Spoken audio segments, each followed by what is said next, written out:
కుడుములు చేస్తున్నాను. మనకి ఈ సంవత్సరంలో ఫస్ట్ పండుగ ఇది, ఏకాదశి అనేది.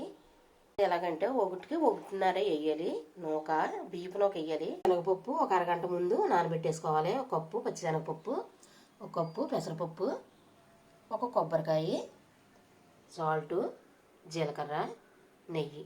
ఇందులో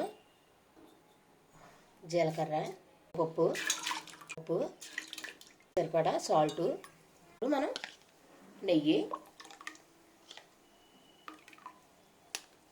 కొబ్బరి తిరుగుడు. ఏకాదశి అనేది మనకి మొదట పండగ జరుగుతుంది. ఇప్పుడు నూకేసేసుకుందాం. పెట్టేసుకుని చిన్న మంటలో మగ్గించుకోవాలి. అయిపోయింది. ఇప్పుడు కుడుములు చేసేసుకుని ఉడికించేసుకుందాం. అయిపోయినాయి పెట్టుకుని ఒక 5 నిమిషాలు ఉడికించేసుకుందాం. ఈ దీపం పెట్టేసానండి. ఇప్పుడు ఇలాగ పొయ్యి మీద పెట్టుకుంటే కుబూర్లు అవుతారనే శాస్త్రం ఉంది. కంపల్సరీ ఇలాగా ఈరోజు చేసుకుంటారు.